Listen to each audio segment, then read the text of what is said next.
అందరికీ జై శ్రీరామ్. ఓం నమో శ్రీ వెంకటేశాయ. Small amounts become big savings.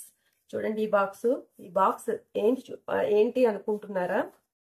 ఇప్పుడు చాలా మంది పిల్లలు స్కూల్స్ లో జాయిన్ చేసి ఉంటారు, లేకపోతే ఫీజులు ఇప్పుడు కట్టవలసి వస్తుంది, లేకపోతే పుస్తకాలు కొనడానికి ఇబ్బంది. కొంతమంది మిడిల్ క్లాస్ వాళ్ళు చాలా ఇబ్బందులు పడి లేకపోతే అప్పు చేసైనా కొని స్కూల్స్ కి పంపిస్తూ ఉంటారు. అలా కాకుండా ఈ సంవత్సరం నుండే మీరు ప్లాన్ చేసుకున్నారు అంటే నెక్స్ట్ ఇయర్ అంత కష్టపడ అవసరం లేదు. అదే ఈ బాక్స్ అండి. అంటే నేనైతే ఆన్లైన్ లోనే తీసుకున్నాను. ఇది ఎలా అంటే కూరలకి అని ఒక 300 రూపాయలు పక్కకి తీసారనుకోండి, ఆ రోజు కూరలకు వెళ్తారు. ఒక 50 రూపాయలు మిగిలింది అనుకోండి, ఒక 250 రూపాయలు కూరలు కొన్నారు, ఒక 50 రూపాయలు మిగిలింది అనుకోండి, ఆ 50 రూపీస్ ఇందులో వేసి అన్నమాట, ఈ బాక్స్ లో వేసి ఇగోండి కొంచెం దగ్గరగా చూపించండి, 50 కట్ చేయడం అన్నమాట. ఇలాగా 50 రూపీస్ వేసారనుకోండి, 50 రూపీస్ కట్ చేయాలన్నమాట పెన్ తోటి. 100 రూపీస్ వేసారనుకోండి, ఇంకేదైనా షాపింగ్ చేశారనుకోండి, 100 మిగిలింది అనుకోండి, 100. లేకపోతే ఒక 500 అంటే కొంచెం పెద్ద రేషన్ అలా తెచ్చుకున్నారనుకోండి, ఒక 500 మిగిలితే 500.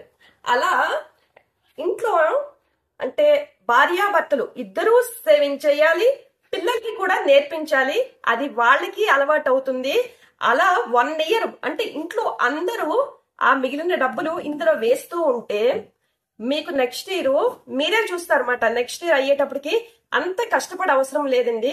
ఇప్పుడు మిడిల్ క్లాస్ వాళ్ళు ఎలా ఉంటదంటే మెంటాలిటీ, ఇప్పుడు మనకి ఏదైనా చూసింది, అబ్బా ఎంత బాగుందో అంటే మనకి అనిపిస్తుంది, కొనుక్కోవాలనిపిస్తుంది. ఒక చీరలు అవ్వనివ్వండి, ఇంకా అందులోని కొంతమంది ఇప్పుడు యూట్యూబ్ లో చాలా మంది చూపిస్తూ ఉంటారు. ఇప్పుడు ఆ చీర కొనుక్కొని ఒకసారి కడతాం, మళ్ళీ ఇంకా చూపిస్తే రోజుకి చూపిస్తూనే ఉంటారు. ఎన్నెన్ని కొంటాము?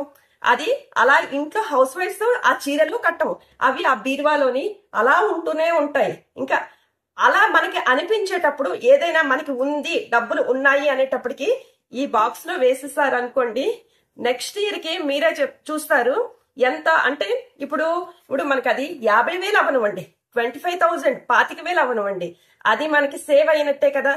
మనకి అంటే పిల్లలకి పనికి వస్తుంది కదా. ఇప్పుడు ఈ బాక్స్ అంటే మామూలుగా ఇప్పుడు ఇంత చూడండి, ఒక చిన్న మట్టి పిడతలు వస్తున్నాయి, అందులోనే దాచుకోవచ్చు. కాకపోతే మనం అందులో ఎంత దాచేమని తెలియదు కదా. ఇది అయితే మాత్రం ఇప్పుడు మనం ఒక 500 వేస్తే 500 కట్ చేస్తాము, 200 వేస్తే 200 కట్ చేస్తాము. మనకి తెలుస్తుంది అన్నమాట ఎంత వేసామో అనేది. ఎక్కడ ఓపెన్ తర్వాత లాస్ట్ లో ఇలా ఓపెన్ చేసుకోవచ్చు. అందుకు మాట నీకు అంటే నోట్లు బాగుంటుందని చెప్పేసి నేను తీసుకున్నాను.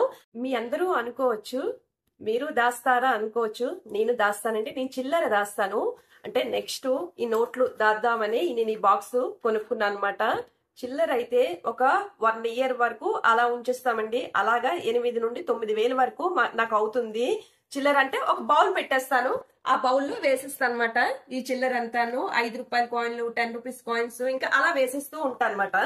అందుకనే ఈసారి నుండి నోట్లు ఒక 1 ఇయర్ కి ఇప్పుడు ఎంత అవుతుంది అనేసి, అంటే వేస్ట్ ఖర్చు అని మనకు అనుకునేటప్పుడు మనం ఈ బాక్స్ లో వేసేసుకోవచ్చు. ఏదైనా తినాలి అని ఉందనుకోండి, అది అంటే తిండి దగ్గర మనం ఎప్పుడు ఇది చేయకూడదు. పిల్లలకి ఏంటి ఏదైనా తిండి దగ్గర లోడ్ చేయకూడదు.